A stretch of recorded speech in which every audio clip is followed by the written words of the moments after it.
2019 May 2 என்னோட best IPL final.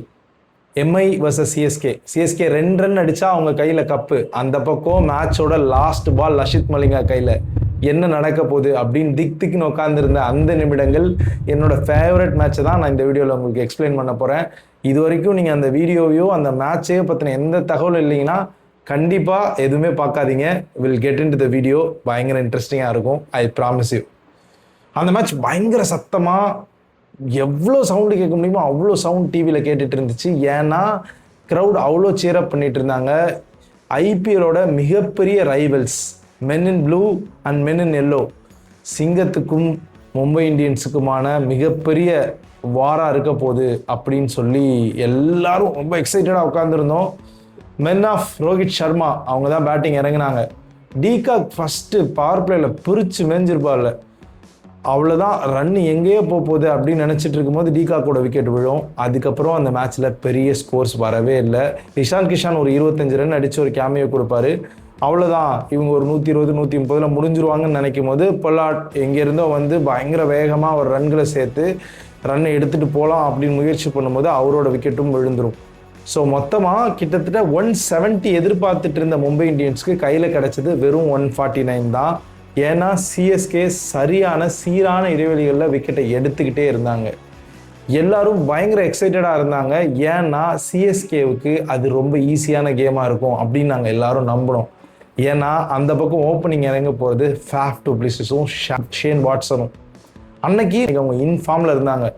ஒருவேளை அவங்க விட்டுட்டாங்கன்னா அடுத்து இறங்க போகிறது சுரேஷ் ரெய்னா, அதுக்கப்புறமா எம்எஸ் தோனி. இப்படி அந்த பேட்டிங் லிஸ்ட்டே பக்காவாக பட்டாசாக இருந்துச்சு.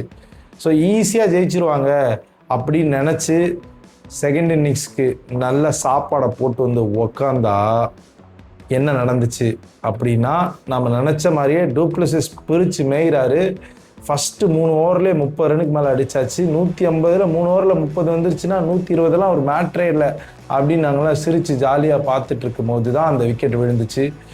அதுக்கப்புறமா வெறும் ஷேன் வாட்சன் அப்படின்ற ஒரு ஆள் மட்டும்தான் அந்த மேட்ச் ஃபுல்லாக நின்று ஆடுறாரு. அந்த மேட்ச்சில் அவருக்கு நீல இன்ஜுரி.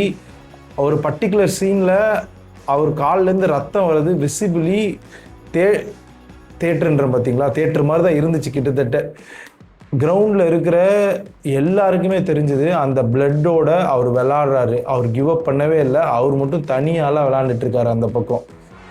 அதுக்கப்புறம் சுரேஷ் ரெய்னா இறங்குறாரு, பெருசாக ரன்கள் அடிக்கலை. அதுக்கப்புறமா அம்பத்தி ராயுடு பெரிய ரன்கள் இல்லை.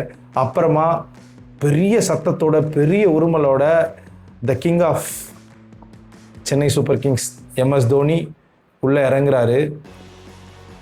ஒரு ஓவர் த்ரோவுக்காக ரொம்ப குயிக்கரான ஒரு ரன்னை எடுக்க முடியும் அப்படின்னு எப்பவுமே தோனி நம்புவார். It's Dhoni style.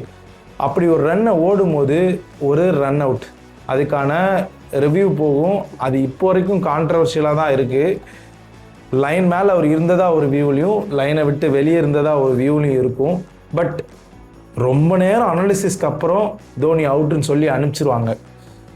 டோட்டல் டிசப்பாயிண்டிங்காக இருக்கும். But still we have batsman, we have Watson அப்படின்னு நம்பி உட்காந்துருக்கும் போது வாட்சன் மட்டும் தனியால் அடிச்சுட்டே இருப்பாப்புல. ஆல்மோஸ்ட் போயிடும். லாஸ்ட்டு 2 ஓவர்ஸ் அந்த மேட்ச் தொடும். 18 ஓவரில் முடிச்சிருவாங்கன்னு நினச்ச அந்த கேம் 18வது ஓவரில் உயிரோடு இருந்துச்சு. 18 ரன் அடிக்கணும்.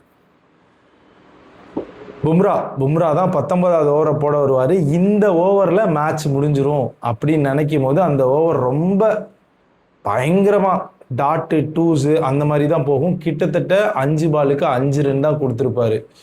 ஆனால் ஃபார்ச்சுனேட்லி 6th பால் ஒரு 4 போகும். 9 ரன்ஸ் கன்சிடர் பண்ணியிருப்பார். அன்னைக்கும் இந்த மேட்சை சேவ் பண்ணது பும்ரா தான். 2 T20 வேர்ல்ட் கப்பில் இந்தியாவுக்கு 19th ஓவரில் பும்ராவில் என்ன பண்ண முடிஞ்சதோ அது அன்றைக்கி மும்பை இந்தியன்ஸ்க்காக பும்ரா பண்ணிட்டார். அடுத்தது 20வது ஓவர். அந்த மேட்ச்சில் லஷித் மலிங்காவை போட்டு பொழந்து எடுத்துருப்பாங்க. வெறும் 150 ரன் தான், மொத்தமே 140 ரன் அடிச்சிருக்காங்க. இன்னும் 9 ரன் தேவை. அப்படின்ற பட்சத்தில் லஷித் மலிங்கா மட்டும் 3 ஓவரில் 42 ரன் கொடுத்துருப்பாரு. அவர் ஓவரை ஈஸியாக அடிச்சிடலாம். ஏன்னா ஷேன் வாட்சன் வேற பேட்டிங்கில் இருப்பார்.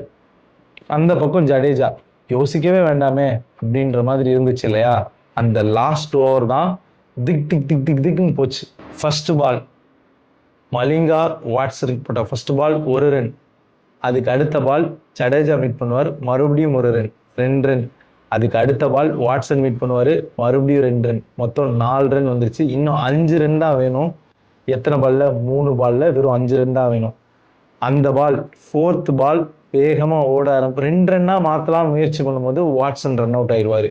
இப்போ லாஸ்ட் 2 பால்ல 4 ரன் வேணும். ஷர்தால் தாக்கூர் பேட்ஸ்மேனாக உள்ளே வருவார். 5th பால் 2 ரன் ஓடிடுவாங்க. லாஸ்ட் பால் 1 ரன் எடுத்தா சூப்பர் ஓவருக்கு போகும். ஸ்கோர்ஸ் லெவல் ஆகி எல்லாரும் ஆர்வமாக சூப்பர் ஓவருக்கு போனால் இது வேற லெவலில் இருக்கும் அப்படின்னு நாங்கள் பேசிகிட்டு இருக்கோம். ஆனால் எங்கேயோ ஒரு வாரத்தில் சிஎஸ்கே ஃபேனாக இந்த மேட்சை சிஎஸ்கே ஜெயிச்சிடணும் ஈஸியாக அப்படின்னு ஓடிட்டு இருக்கு. லாஸ்ட் பால் ஷர்தால் தாக்கூருக்கு மலிங்கா போட போகிற பால் பயங்கர ஸ்பீடாக வரப்போது, எஜ்ஜு போட்டு 2 ரன் வந்துடும் அப்படின்னு நினைக்கும் போது தான் மலிங்காவோட எக்ஸ்பீரியன்ஸ் மொத்தத்தையும் அவர் காமிச்சாரு. அது ஒரு ஸ்லோயர் ஏர்கல் பால், எல்பிடபிள்யூ. 1 ரன் வித்தியாசத்தில் மும்பை இந்தியன்ஸ் அந்த வாட்டி ஜெயிச்சாங்க. சிஎஸ்கே 2வது இடத்துக்கு போனாங்க. அதை நம்ப மறுத்த சிஎஸ்கே ஃபேன்ஸும் அதை கொண்டாடி தீர்த்த எம்ஐ ஃபேன்ஸும் ஒன்றா உட்காந்து பார்த்த மேட்ச் தான் அது. பயங்கர இன்ட்ரெஸ்டிங்கான மேட்சாக இருந்துச்சு அது அப்படின்னே சொல்லலாம்.